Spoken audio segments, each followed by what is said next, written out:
Blessed day to everyone. Welcome to OPM, our online prayer meeting. Right here at Jesus Coffee Cavite page. God is good all the time. God is good all the time. Yes, God is good. Come on, church. All the time. God is good all the time. Amen. Praise the Lord. God is good all the time. And all the time, God is good. Good evening to everyone. Welcome sa ating OPM, our online prayer meeting. Dito lang yan sa Jesus Comfy Facebook page. At salamat sa Panginoon. Mapagpahalang gabi po sa ating lahat. At ayan, patuloy tayo sa ating gawain. Patuloy tayo na hindi mapapagod. Tatapusin ang ating takbuhin habang tayo ay nabubuhay. Yan, magtiwala lang tayo sa Panginoon. Praise the Lord, and we would like to congratulate each and every one of us. Lalo na yung mga nangyari nung Sunday, no? Yung ating event sa Hearts Day, sa Couple Hearts Day. Kaya napakaganda. At happy ang lahat no? sa mga presentation ng men's ministry. Yes, yuhuu! Napakaganda, no? Na may mga ganong gawain din sa church. Kaya dito na i-express natin yung ating pagmamahal sa ating mga mahal sa buhay. Salamat sa Panginoon, pero salamat din sa inyo sa patuloy niyong pagsubaybay dito sa ating gawain sa ating OPM. My name is Brother Huge Espiritu. At bago ang lahat, mga kapatid, tayo muna ay manalangin. Praise God. Hingi tayo ng paggabay at guidance sa ating Panginoon sa bawat gawain. And Heavenly Father, we thank you and we bless your name. We glorify you. You are magnificent God. You are our everlasting God. Salamat po, Panginoon, sa mga pagtuturo mo. Salamat sa araw-araw na mga pagpapala, pag-iingat sa aming pamumuhay. At dalangin din namin, Panginoon, na kami tulungan mo sa matuwid na pamumuhay gaya ng tinuturo mo sa iyong mga salita. At ito ay nagbibigay sa amin ng pag-asa sa bawat laban ng buhay, sa bawat problema na aming nararanasan. Lord, we need you. We need you to guide us, to help us, Father God. Salamat po dahil sa mga tulong mo, Panginoon, kami ay magkakaroon ng panibagong kalakasan, panibagong pag-asa sa aming buhay, na hindi kami mapapagod sa aming paglilingkod sapagkat ikaw ang nagbibigay ng kalakasang ito. Maraming salamat po sa mga salita na ipapahayag mo ngayong gabi.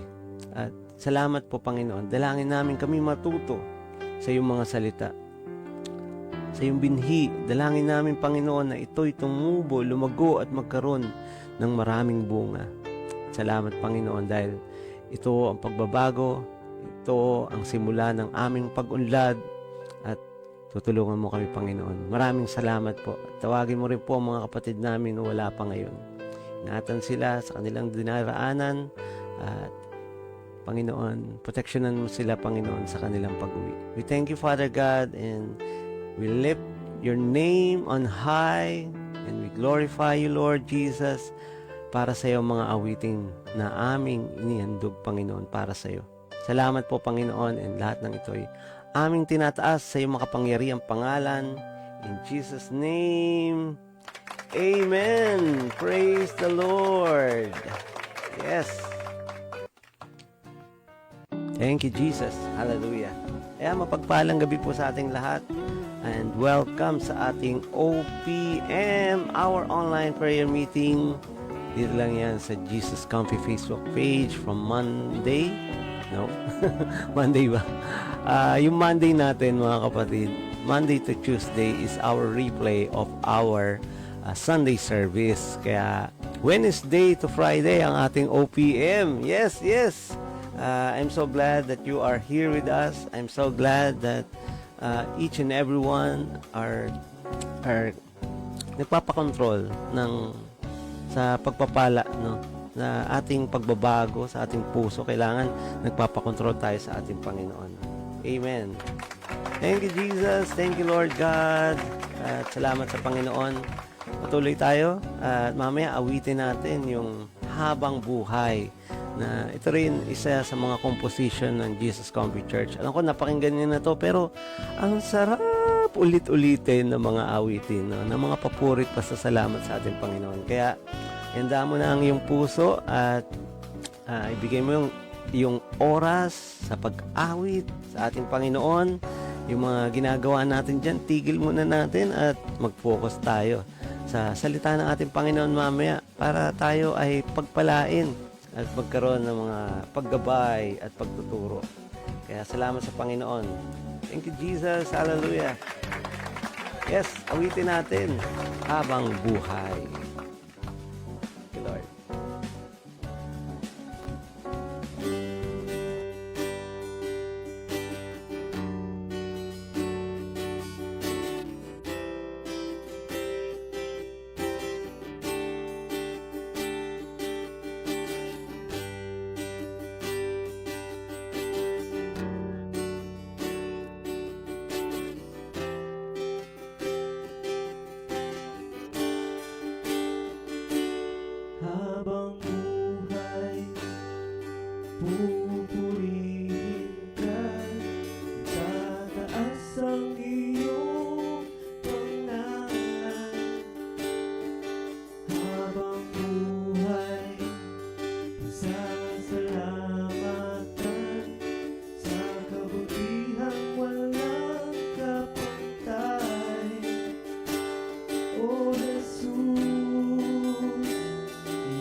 Amen. Praise the Lord. Hallelujah. Alam niyo mga kapatid, ngayong love month, no, pinapaalala sa atin ng ating Panginoon na wala tayong ibang pwedeng mahalin kundi ang ating Diyos lang.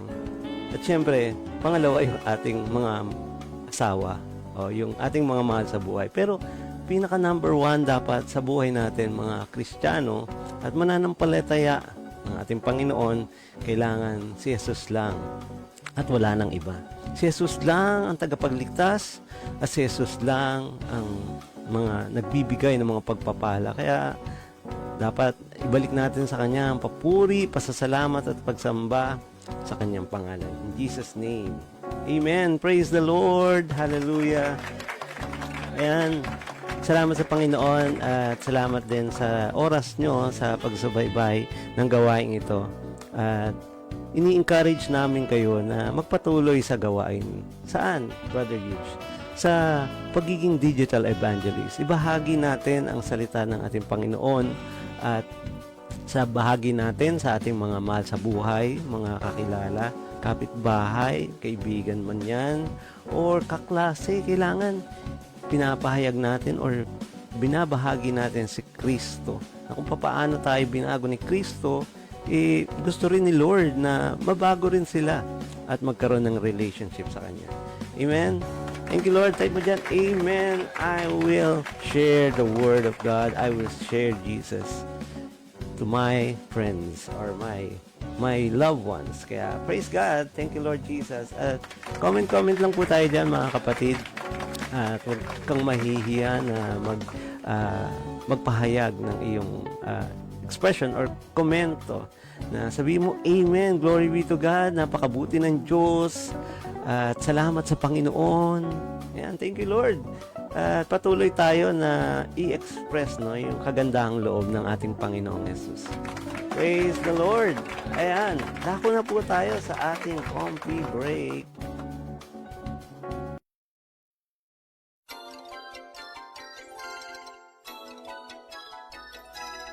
Dagdag kalaman, matutuklasan dito sa Coffee Break. That's a good idea! Presented by OOPM Online Prayer Meeting.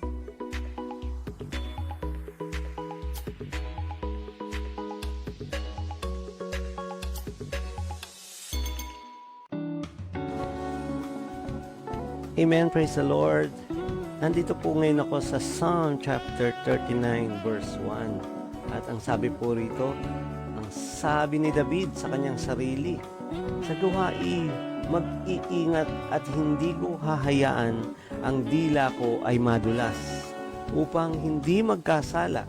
Ako'y di magsasalita habang nakapalibot silang masasama. Amen. At sinasabi ba rito ni Haring David na huwag tayong sumama sa masasama? Hindi naman sinasabi ni Haring David na huwag tayong sumama sa mga masasama o hindi mga mabubuti. Pero dito, tinuturo sa atin kung paano makontrol ang ating pananalita, ang ating mga sinasabi, na kung sila man ay gumagawa ng hindi magaganda at nakakasakit ng mga pananalita. Dito, tinuturo ni Haring David o sa salita ng ating Panginoon na tayo ay mag-ingat na para hindi tayo magkasala, sapagkat minsan o parati nakakapagsalita tayo nang hindi natin iniisip muna, at kaya nga ganon nakakasakit tayo ng damdamin at minsan nagiging parang kasiyahan pa natin ang mga pananalitang ito. Kaya nga dito sinasabi, tinuturo sa atin ng ating Panginoon na dapat lagi tayo mag-ingat, at yung mga pagtuturo ng Panginoon, ito ang mas mabuti para sa atin. Kaya tayo na, at hindi tayo dapat laging madulas sa ating pagsasalita. Kaya salamat sa Panginoon. Amen.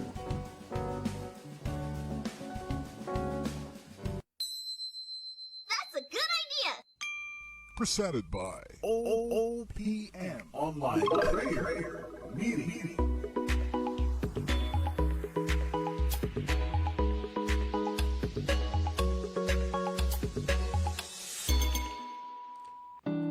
Praise the Lord. At salamat din sa ating comfy break. Amen. Glory be to God. At patuloy tayo. At ikaw ngayon ay narito pa rin sa ating gawain sa ating OPM, our online prayer meeting. At salamat sa Panginoon. Patuloy tayo sa gawain. Magbahagi tayo, kapatid, ng salita ng ating Panginoon. Bahagi natin. Be a digital evangelist. At salamat din. Excuse me. Salamat din sa mga gawain pa, mga ministry na ipinagkatiwala sa atin ng Panginoon. Dalangin natin, ikaw, kung wala ka pang hindi ka pa bahagi dun sa mga small groups, dalangin ko, kapatid, na makibahagi tayo. At dito, matututunan natin kung paano maging malakas at paano tayo magkakaroon ng paggabay sa ating mga gawain, no? Sa mga bawat sharing ng mga magkakapatid, dito tayo natututo. At sa mga examples at mga patotoo kung paano sila tinulungan ng ating Panginoon, talaga dito nila naranasan ang tunay na pagbabago. Kaya we encourage you na maging part ng aming mga small group meetings. Kaya tuwing Sunday after service, join tayo sa mga gawain ito. At kung ikaw, meron din tayong tinatawag na online cell groups. Kaya sama ka doon, kapatid, at dalangin natin na kung sino man yung nag-invite sa'yo or nag-tag sa'yo dito sa gawain ito, we are welcoming you. We are glad na may mga tinuturo sa atin ng ating Panginoon para tayo ay lalong mas lumago sa ating pananampalataya. Amen. Praise the Lord. Hallelujah. Jesus. Yan. Comment lang po tayo dyan. At salamat sa Panginoon. Malapit na po tayo sa Word of God. Hindi lang sa etong February na to, talagang maraming gawain sa church. Nandun yung Couple Hearts Day or Hearts Day. At yung darating na linggo na ito yung parenting. Mag-join tayo dun sa gawain yun. Sunday po yan sa GIG Mall. Ini-invite na rin namin kayo na mag-attend ng ating service dito sa Pulang Lupa. GIG Mall, Pulang Lupa at around 11:30 a.m. We would like to see you there. Thank you, Jesus. Yes, salamat sa Panginoon, and narito na po tayo sa Word of God. Thank you, Lord.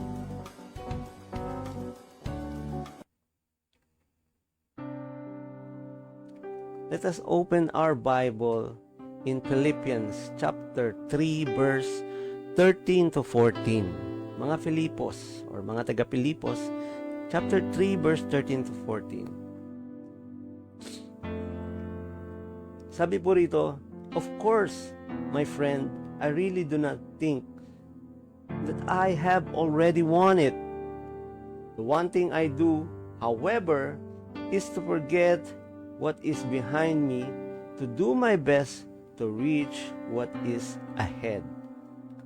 Number 14, so I run straight toward the goal in order to win the prize, which is God's call through Christ Jesus, to the life above. Manalangin po tayo.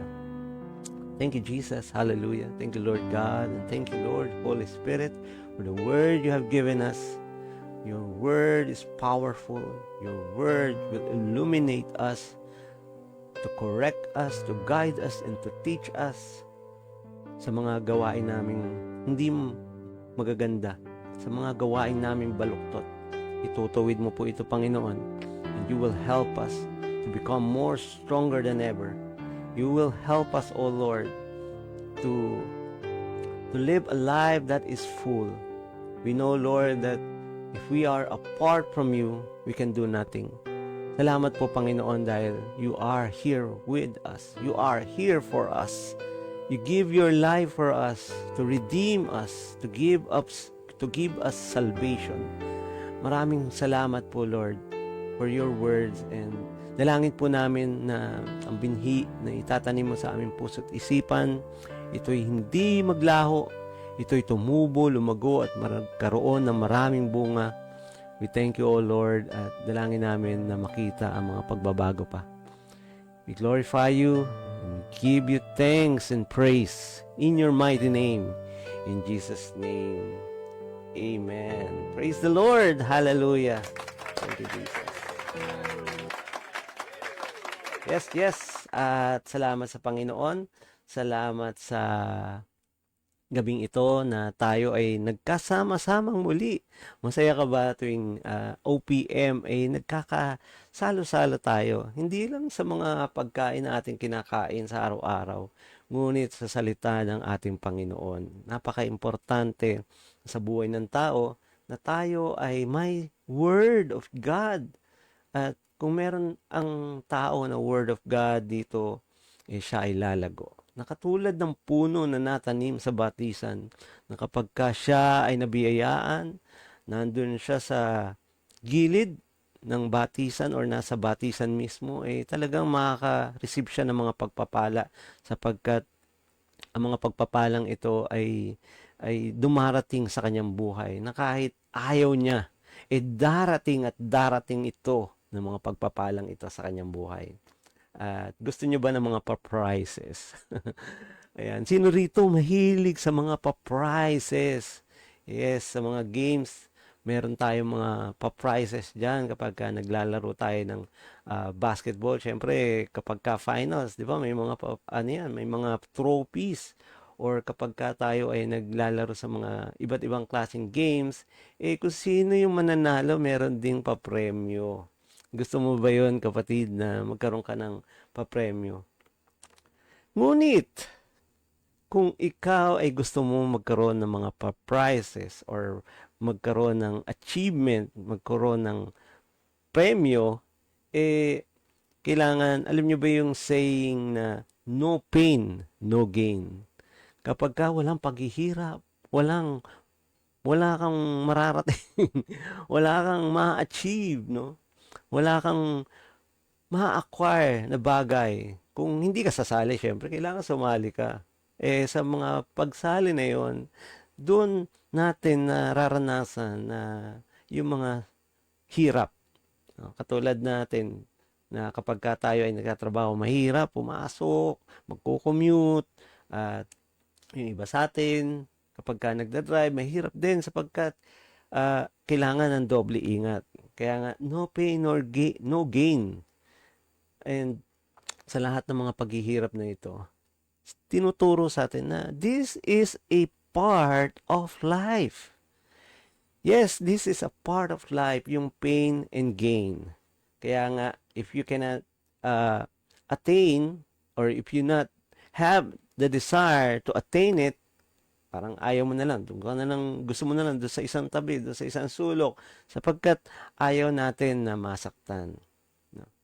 Gain meaning is attaining. Sabi mo, attaining.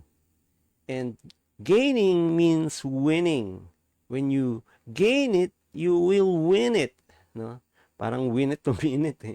Yung gain is not a short term, but it is a long term. Kaya nga dito habang tayo ay nandun sa laro or napapagod tayo, nahihirapan tayo, nandun yung long term. Para natin syempre pagdating sa dulo, makamit natin yung tugatog, yung victory. At kailangan we need to experience yung kalakasan, syempre. We need to have endurance. At sa mga endurance na yon, at dito kailangan natin na mga pagtuturo or paano na tayo magiging malakas or paano tayo makakapag-continue or makakatakbo sa ating pamumuhay. And winning the prize must include hardship. Sabihin mo dyan, hardship. Yes. Bago natin marating yung tagatog, kailangan meron tayong nararanasan na mga trials, di ba? Sa ating buhay. Bago natin matikman yung juice, syempre, kinakanaw mo muna yan. Sarap kaya ng juice. Hindi dyan paborito yung juice. Bago natin matikman yung cake, kailangan dyan, ipine-prepare natin at naghihirap tayo na mag-mold or maggawa ng recipe for a different type of cake. At bago natin matikman yung bacon, sabi nga, bring home the bacon, bring home the victory. Ibig sabihin, syempre, we need to experience hardship in our life. No? This is a part of a Christian life. This is a part of a Christian life. The same thing na kung paano tayo mga believers ay tinawag to finish the race. No? Katulad ng sinabi ni Apostle Paul, we need to finish the race. At people must accept. We need to accept Christ. Sa ating pamumuhay, without God, we can do nothing. Kaya sa bawat laban, kaya nga merong coach, kaya nga merong encourager, merong mga fans, di ba? Dito, tinuturuan tayo na kailangan din sa ating pamumuhay, kailangan din natin ng Kristo. Kailangan natin si Jesus. Kailangan natin ang Holy Spirit na mag-i-encourage sa atin. Kaya kung wala tayong gabay ng Holy Spirit, para tayong isang alon sa dagat na kahit saan dali ng hangin, doon tayo papadpad. Kaya nga, sabi, all walk of life, we have different types of work.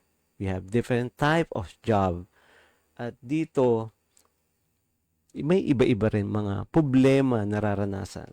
Like me, iba yung mga problema na nararanasan ko sa problema na nararanasan mo, di ba? But we continually, the most important is we continually encourage ourselves to run. We need to continually to go to the goals. At dito, napaka-importante na meron tayong pananampalataya. Sa ating journey without faith, without action, we are like dead. No? Well, para tayong patay. Sapagkat dito, mahirap na kapag tayo ay lumalakad or meron tayong gusto na marating, kung wala tayong pananampalataya or hindi natin in-encourage ang sarili natin na kaya ko to, pero without God, syempre, kailangan natin ng ating Panginoon para magkaroon ng katuparan yung mga pangarap na yun. But faith is important, syempre. Sa ating paglalakbay, napaka-importante ng pananampalataya. Paano?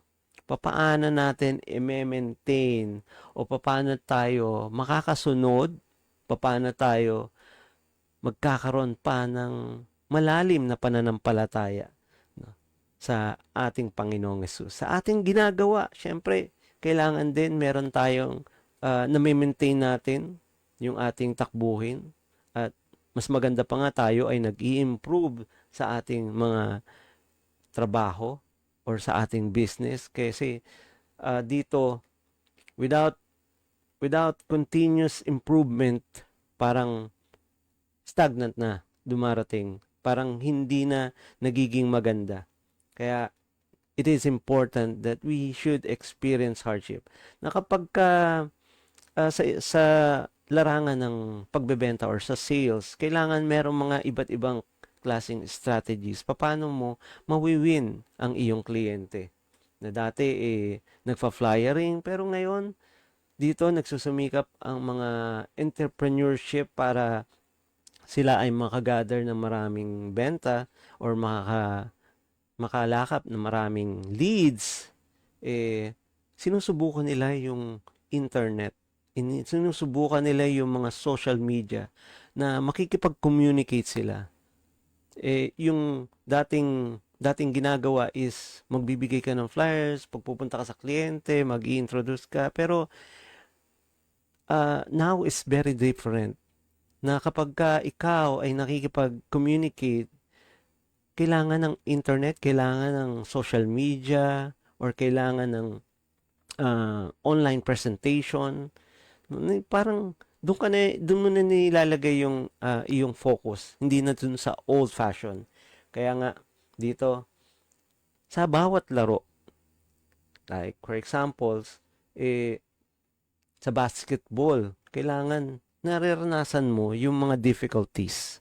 Nararanasan mo yung hardship na paano mo i-maneuver or paano mo magagawa na makapuntos at makapag-score ng mas mataas, no, dun sa opponent mo. At yung mga games na to, or like for example, yung chess, napaka-crucial na kapag ikaw ay nagdidesisyon na hindi ka padalas-dalas sa mga desisyon mo. You need time, you need to think. That is also part of hardship. Na syempre, mahirap mag-isip. Mahirap talunin yung opponent kung hindi ka nag-iisip din. Kung hindi mo alam kung paano siya tatalunin. Kaya nga, this is a continual process. And kapag tayo sa trabaho natin, gusto natin ma-promote, kailangan naghihirap tayo. Kailangan nagko-commute tayo. Kailangan pumapasok tayo on time na kahit inaantok ka. Kailangan pumasok eh. Kasi dito, hindi mo mararating yung promotion or hindi mo makakamit yung victory kapag walang hardship, walang paghihirap. Kailangan mong pumasok, kailangan mong pakita yung galing, yung iyong performance. At alam mo yun, living a Christian life is like kailangan na meron tayong Christ-like na kasama, or meron tayong Christ-likeness na characteristic. At ito napakahirap din, syempre. Napakahirap to have a transformation, to obey and to give love and to understand those people, each and every one of us, even your family. As a Christian life, it is very difficult to become obedience, to love the person besides you. It's very hard to understand the person in front of you. Kaya dito, tinuturo sa atin ng ating Panginoon how to live a Christian life. At napakaganda. Kaya ngayon yung title natin is How to Run Your Race in a Tough Time. Say it again. How to run your race in a tough time. Sa mga mabibigat. Sabi mo, mabibigat na pagkakataon. Kaya nga, dito sa Philippians 3, chapter 13 to 14, sabi doon, of course, my friend, I really do not think that I have already won it. Sa buhay natin, kailangan, wag mo munang isipin na, nanalo ako, pero patuloy ka pa rin.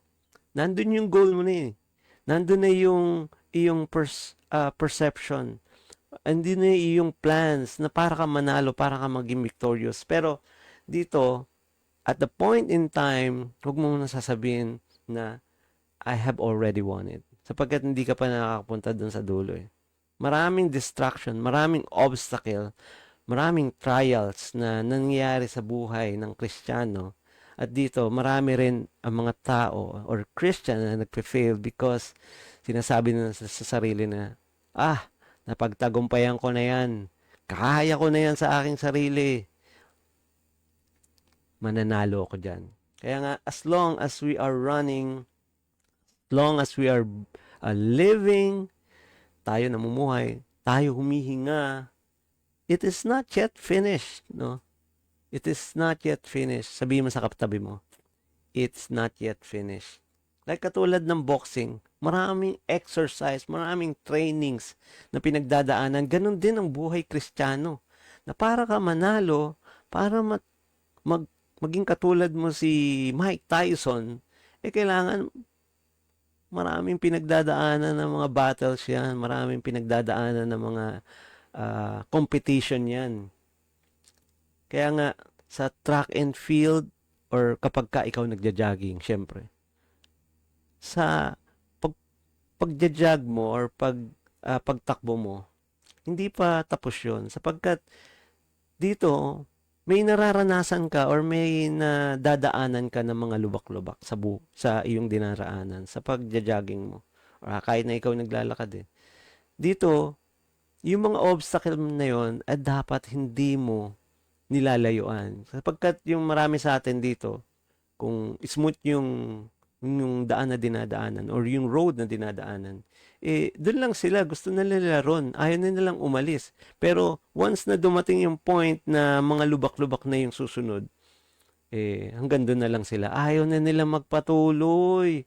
Sabihin mo sa katabi mo, magpatuloy ka. Amen? Habang may buhay, no, patuloy tayo. At tuloy-tuloy lang. Bakit? Na-experience natin yung mga iba't ibang klase ng laban ng buhay. There is a lot of tough situation na ating nararanasan. Na sabi ko dati, pagdating namin ng bahay, sabi ko, hindi kami mag-aaway or lagi kaming magiging kalmado lang, no? Siyempre, pagod ka pagka dumating ka sa bahay. Pero dumarating yung time na nandyan na, nasa bahay ka na, galing kang trabaho. Nakikita mo na yung mga gawaing bahay dito. Habang ginagawa mo yun, pagod ka. Then, sabi mo na hindi ka magagalit, hindi ka maiinis. Di ba? Pero dumarating pa rin yung point at hindi mo mapigilan ang iyong sarili na ikaw ay mainis at magalit. It's a part of life. It's a continual process na ito yung mga tinuturo, how can you manage yung mga bagay na nararanasan mo. Kahit sa mga katiting na bagay, minsan, or maliliit na bagay, ito ang nagpapalaki. Paano ka huminto o paano ka wag na magpatuloy sa iyong ginagawa. Sabi mo, ayoko na to, lagi ko na lang pagdating dito sa bahay, ang daming kong gagawin, huwag na lang kaya ako magtrabaho na lang ako dito sa bahay. Pero paano ka kikita? So, siyempre, iniisip mo pa rin yun. Paano ka magpapatuloy? Kaya nga, we should not stop. Kahit na tayo ay nagtatrabaho, nahirapan tayo mag-commute, at sa ating binabayarang bahay, syempre, nagre-rent tayo, lalabas tayo ng pera. So, mahirap, di ba? Kailangan trabaho, magbabayad ng mga bills. So, na-experience natin yung mga hardship or yung mga problema sa ating buhay. Kaya nga, do not stop. Sabihin mo sa katabi mo, do not stop cultivating. Do not stop.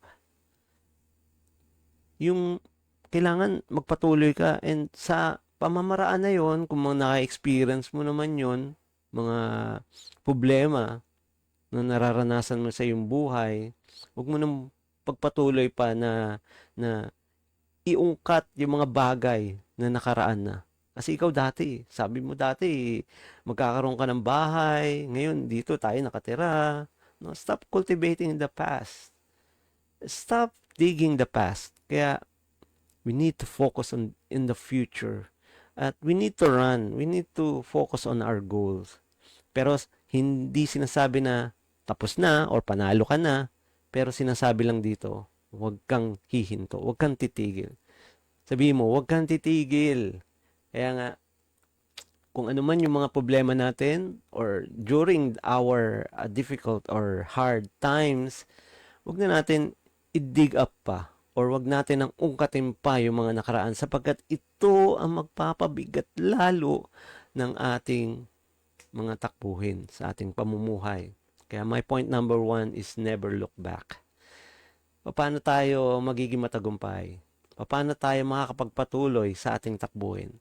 Sabihin mo, never look back. In Philippians chapter 13, 3 verse 13 to 14, dun sa verse 13, one thing I do, however, is to forget what is behind me. Sabi mo, forget what is behind me and do my best to reach what is ahead. So, it's very clear na sinasabi ni Paul na wag natin tignan yung nasa likod natin. yung mga pangit na nakaraan natin. Huwag mo nang ungkatin yun. Instead, magpatuloy tayo. Isipin natin kung ano yung gagawin natin sa kasalukuyan. Kaya nga, never look back, never forget all the bad experiences. Never look back. Do your best instead. Gawin mo yung pinaka-the best mo.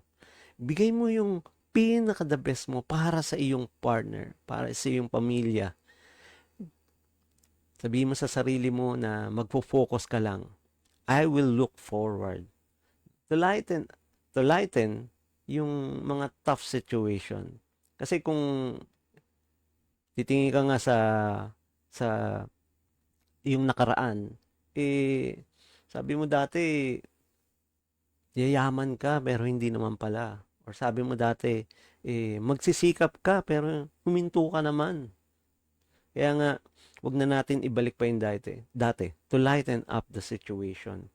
Kailangan natin ng change, ng pagbabago. Kaya nga sabihin mo sa katabi mo, tara, magtulungan tayo. Yan. Tara, magtulungan tayo. Huwag na natin ungkatin pa yung nakaraan. Kaya nga, kung marami kang mga gawain pa pagdating mo sa bahay, tulungan kayo. At kung hindi mo na kaya, meron pa naman bukas.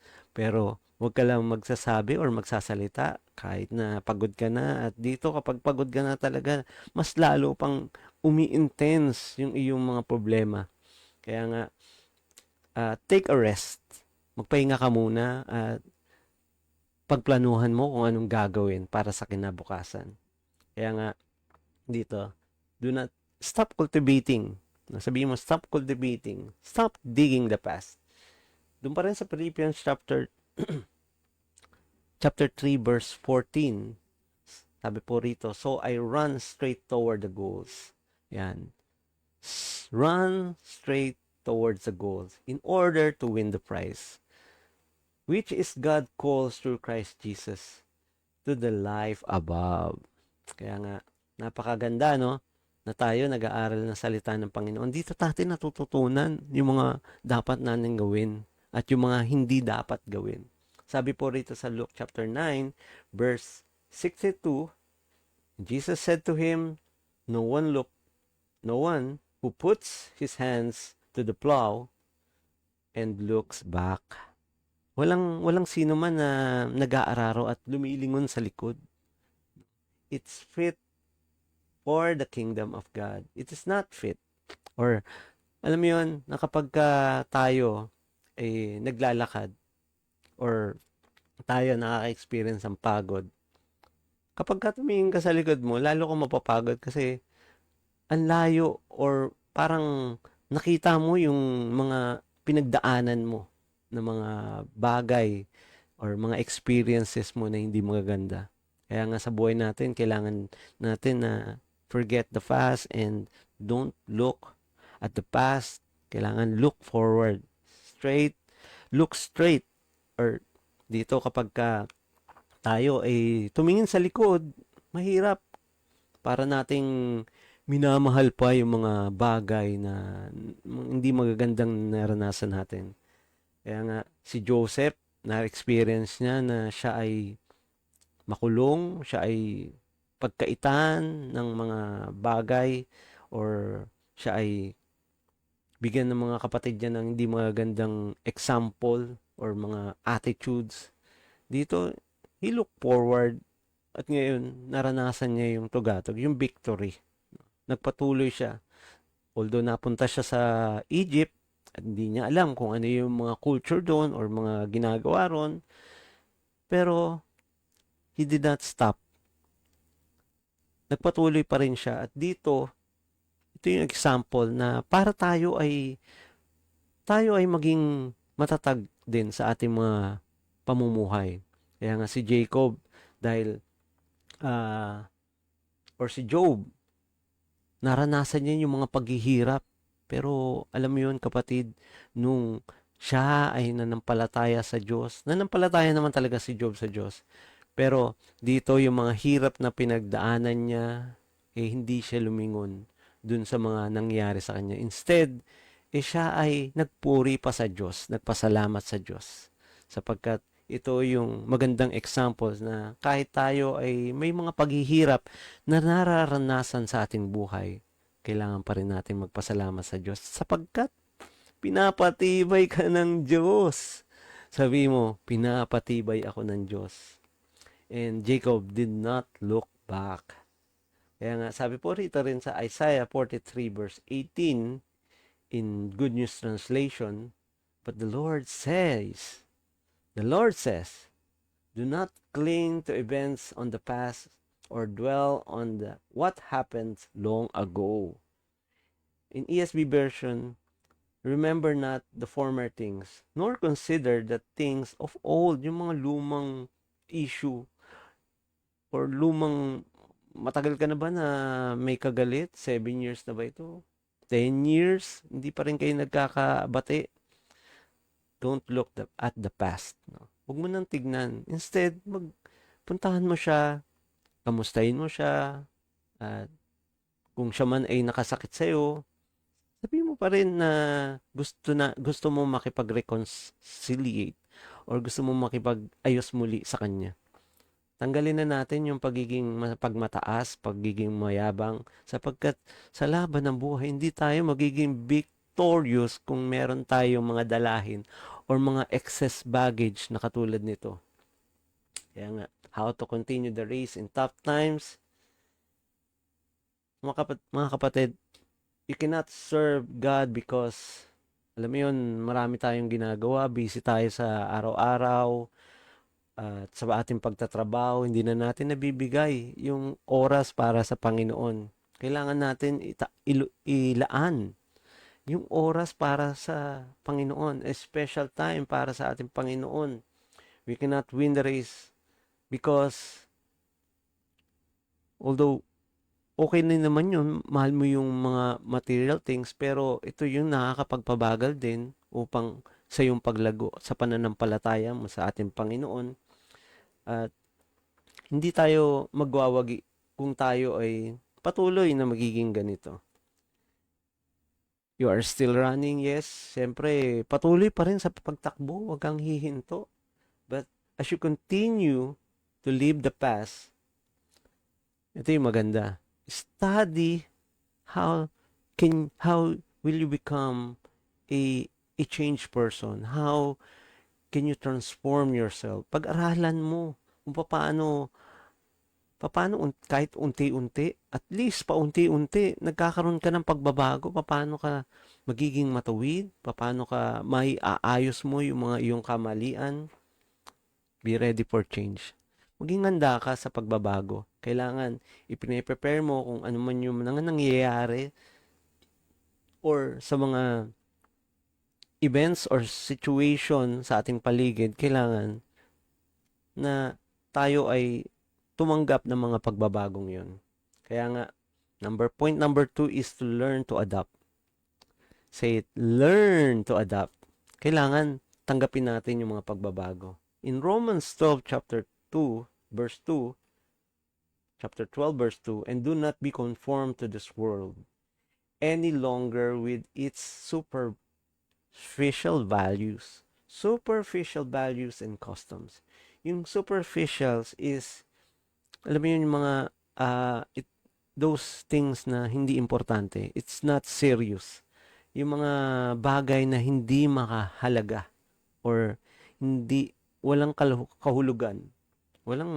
Parang walang kahulugan or hindi importante. Na yung dati nating pamumuhay na tayo, like for example, yung dati kong pamumuhay is lagi ako nagiinom ng alak o naglalasing. Kaya nga natutunan ko yung kahit sa yung pasimula sa patikim-tikim, pinilit kong gustuin. Kaya yun, naranasan ko yung hindi magandang mga pangyayari sa aking buhay. When sinasabi ron na tayo huwag natin tignan yung mga bagay na hindi magaganda.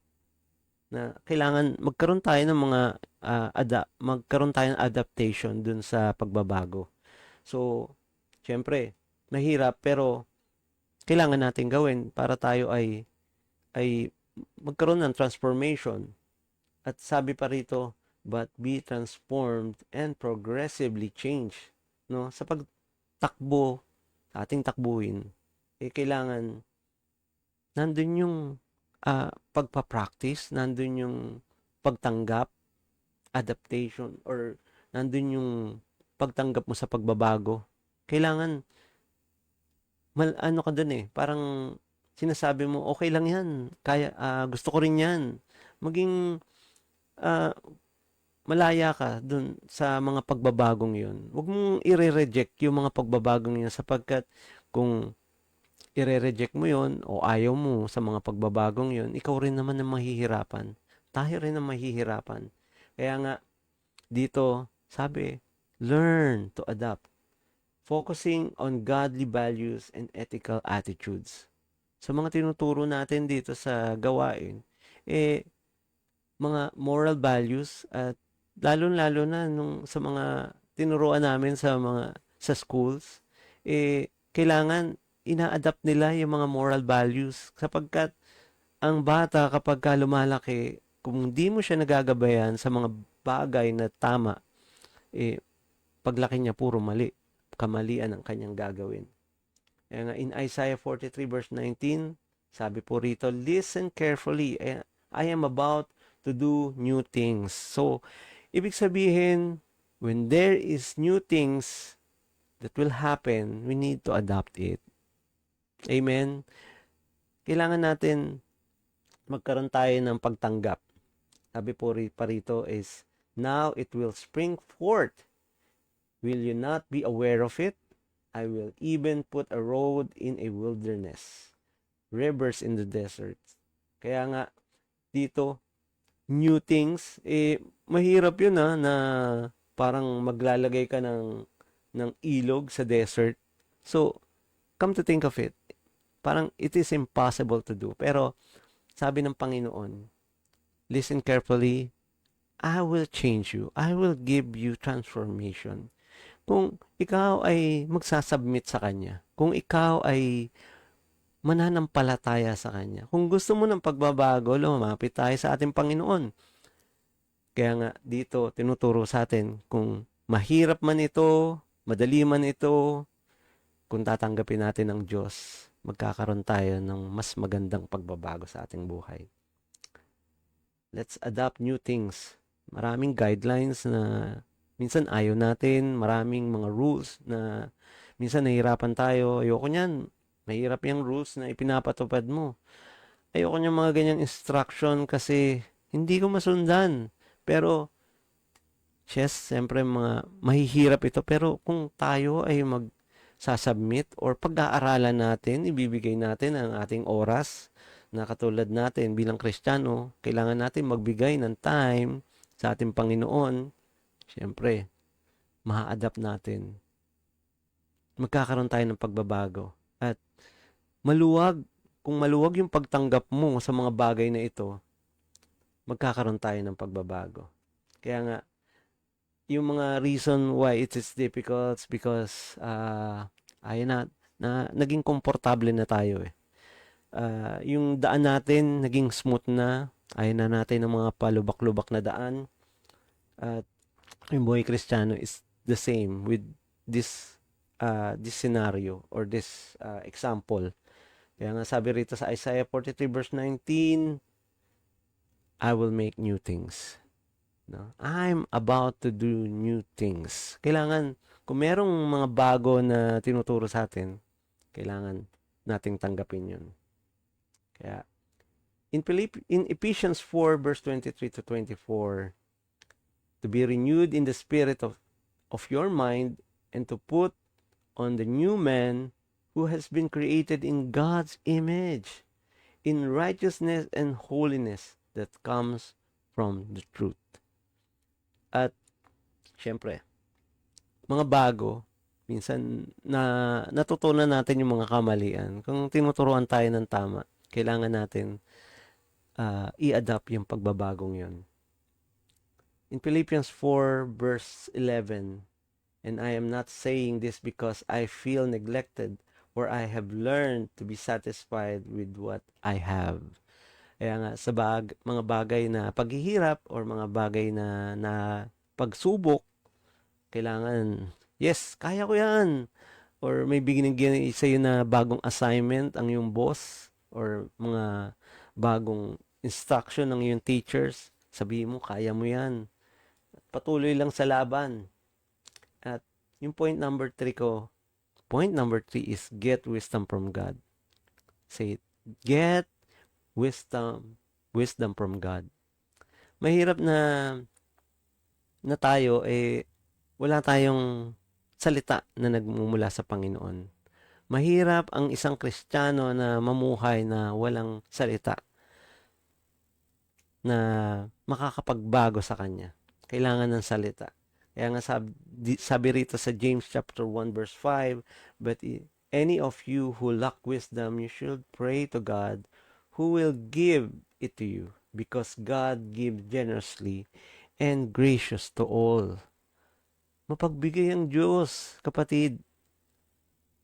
Mahal ka ng Diyos. At kung ikaw ay may kulang sa karunungan, hindi mo kayang gawin ang isang bagay, hingi ka ng tulong sa Kanya, mag-pray ka. Punta ka sa kwarto mo, manalangin ka sa Kanya, at humingi ka ng tulong, or kahit nasa trabaho ka, pwede ka pa rin mag-pray at humingi ng tulong. Get wisdom from God. At napaka-importante na yung mga tao na pinagpala, they have wonderful knowledge or wonderful wisdom na nagmumula sa Panginoon, sapagkat sa Panginoon lang siya humihingi ng tulong, katulad ni Solomon. Kung magaling tayo sa science, kung magaling tayo sa math, or magaling tayo sa mga laro, mga games, sa chess, or sa ating pagbibusiness. Like for example, if you are a successful entrepreneur, but you have lack wisdom from God, parang you have no relationship.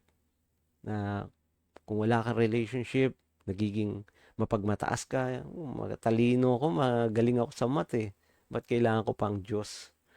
At dito nagiging arrogant or mapagmataas ang isang tao.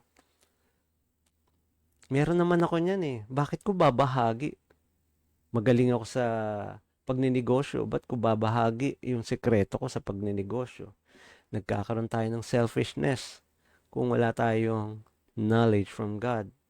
At dito, ayokong ibahagi nga to. Ayokong magbigay sa mga mahihirap. Kung ako ay isang mayaman na, bakit ko bibigyan niya mahihirap? Kailangan niya matutunan kung paano siya magsikap sa sarili niya. Nagiging greedy tayo.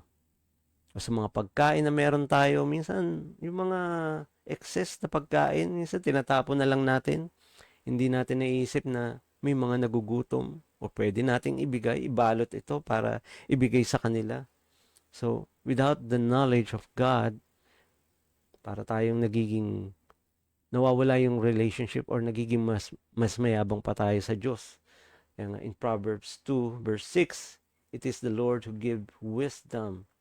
From Him comes knowledge and understanding. So, knowledge and understandings also means love for one another. Kung ikaw ay merong karunungan, alam mo kung paano magmahal, paano magbigay, kung paano magkaroon ng relationship, magandang relationship sa iyong asawa, kung paano magkaroon ng magandang relationship or working relationship sa iyong trabaho. Kaya nga, get wisdom from God. In Galatians chapter 5 verse 16 to 17, but I say walk by the Spirit, and you will not gratify the desire of the flesh. So, ang buhay ng isang tao na kapag nasisiya na siya sa mga bagay na hindi magaganda, it is not by the Spirit, it's the walk of the flesh. So, kailangan sa buhay natin, mananampalataya, we should exercise how to walk by the Spirit. Kailangan nandun palagi yung ating pagpupuri, na kailangan araw-araw tayo ay nananalangin, na kailangan araw-araw tayo ay nagme-meditate ng salita ng Panginoon. Ito yung mga bagay na napaka-importante sa ating buhay, ngunit sa buhay ng mga tao at mga Kristiyano na nalalayo sa Panginoon, ito yung bagay na nawawala sa kanila, yung karunungang ito. Kaya nga, dito, napakabuti ng Diyos. At salamat sa Diyos dahil may mga pagtuturo ang ating Panginoon, paano tayo magkakaroon ng katagumpayan, paano natin panalunan yung ating mga pinaghirapan sa bawat laban ng buhay. Sa dulo, nandito may binibigay na reward. Sa bawat games, na kapag ikaw ay nagtagumpay, dito, mararanasan mo yung award o yung papremyo. Sa ating bilang Kristiyano, kung tayo ay natapos na sa ating buhay na ito, meron pang susunod na buhay. Pero pagkatapos noon, alam mo ba kapatid, na merong reward na nag-aantay sa atin? Buhay na walang hanggan, korona ng tagumpay, at mga tagumpay na hindi naglalaho. Kaya, yung mga rewards dito sa mundong ito, naglalaho lahat eh. Pero yung reward ng Diyos, woohoo! Napakaganda. Hindi natatapos yun. At habang buhay yun. Buhay na walang hanggan, korona ng tagumpay. Kaya, kapatid, kung ikaw gusto mo maranasan sa buhay mo yun, kailangan natin i-prioritize si Lord. Tayo man ay nahihirapan, marami man tayong nararanasan ng mga problema, mga ugali na hindi natin mabago. Kailangan natin si Lord sa ating buhay. Kailangan natin, we need to adopt changes. We need to get wisdom from God. At sa mga pagkakataong ito, alam mo yun, napakabuti ng Diyos. Dahil nandito ang Diyos, tinuturuan tayo kung paano tayo maging matatag. Kaya salamat sa Panginoon. Praise the Lord. Patuloy tayo sa ating gawain at alam ko marami tayong mga pagkukulang talaga sa ating Panginoon. Kaya kahit ako may mga pagkukulang din ako, pero tinuturo sa atin paano manatili, kung paano magpatuloy, to run continually. Ito yung buhay Kristiyano. This is a Christian life na kailangan natin natapusin yung laban na to. Mga gawa ng kaaway, kaya natin yan sa pamamagitan ng Panginoon sa kanyang salita. Kaya, no weapon will form against me will prosper. Sabihin mo, no weapon will form against me will prosper. Hindi magtatagumpay mga gawa ng kaaway na yan. At yes, although tayo ay nagkakasala, patuloy pa rin tayo sa ating pamumuhay, hindi tayo lagi ng patawad sa ating Panginoon. Kaya kapatid, nais kong sumabay ka sa panalangin ito at yuko mo yung ulo, tipikitang yung mga mata at sabihin mo, Panginoong Hesus, patawad po, ako po yung makasalanan. Marami po akong pagkukulang. Pinagsisisihan ko na po ang lahat. Binubuksan ko ang aking puso. Tinatanggap kita, aking Panginoong Hesus, bilang Panginoon at tagapagligtas. Maraming salamat po sa pagpapatawad at sa pagbabago at sa mga karunungan na ibibigay mo sa akin. Maraming salamat po. Sa buhay na walang hanggan, sa langit kasama ka. In Jesus' name. Amen. Praise the Lord. Sumabay ka ba kapatid sa panalangin iyon? Kung sumabay ka, congratulations. Pinatawad ka na ng ating Panginoon. At meron ka ng buhay na walang hanggan. Gawin is magpatuloy ka at sumunod sa ating Panginoon. Kaya thank you Lord God at salamat sa Panginoon. Patuloy tayo na maglingkod, patuloy tayo na ibigay ang ating buhay sa ating Panginoong Hesus. Kaya let's us pray one more time. Thank you Father God for all these things, for all your teachings, sa lahat ng mga turo mo. At salamat po, Panginoon, dahil ikaw ang nagbibigay ng mga pagbabago. At we need changes in our life. We need to accept changes, Lord God. At tulungan mo po, Panginoon, mga kapatid kong ito na mga hindi makatanggap ng mga pagbabago, na nagiging constant or stagnant dun sa pamumuhay, na kailangan meron mga changes na tinatanggap. Lord, salamat po dahil ikaw ang nagpapaulan ng mga pagpapala at tinutulungan mo kami, Panginoon, na magkaroon ng pagtanggap sa mga pagbabagong ito. Maraming salamat po, Panginoon, at dalangin namin na sa mga pagbabagong ito, Lord, ang pag-unlad, Panginoon, hindi lang sa mga material na bagay, maging sa spiritual at pagsunod sa iyo, sa paglago ng aming pananampalataya, ng aming buhay, Panginoon. Help us, O Lord. Tulungan mo kami, Panginoon. We need you. We love you, Father God. Help us, guide us, and teach us. At tulungan mo rin po mga kapatid namin, Lord, na nagkakasakit, mga nawawalan ng pag-asa, na sila'y gagaling, Lord. Nasa iyo ang katagumpayan. Sa laban ng buhay na ito, Panginoon, nasa iyo ang pagpapala ng katagumpayan. Kung kami ay mananampalataya, kami ay magkakaroon ng kagalingan, hindi lang kagalingan, ngunit buhay na walang hanggan. Salamat po, Panginoon, sa kabutihang loob mo at sa pagmamahal na wagas na ibinibigay mo sa amin. Salamat po, Panginoon, at lahat ng ito, Lord, ay tinataas namin sa iyong makapangyarihang pangalan. In Jesus' name, Amen! Praise the Lord! Hallelujah! Glory be to God! Salamat sa Panginoon. Thank you, Jesus. Na-bless ka ba, kapatid? Sumabay ka ba sa ating panalangin, sa ating pag-awit? At na-bless ka ba sa salita ng ating Panginoon? Kung na-bless ka, type mo dyan, Amen, I am blessed. Kaya nga, let us declare, I am a child of the Most High God. I am blessed. I am full of wisdom, full of power, full of potential. I can do all things. I will overcome. I have a great destiny in Christ. I believe it and I receive it. In Jesus' name, Amen. That is our Lord Jesus Christ, the King of Kings and the Lord of Lords. May the Lord bless you and keep you. May the Lord's face shine upon you and be gracious to you. May the Lord show you His favor and give you His peace. Mapagpalang gabi po sa ating lahat. At salamat sa gawain ito, our OPM online prayer meeting. Good night and good evening. God bless you all.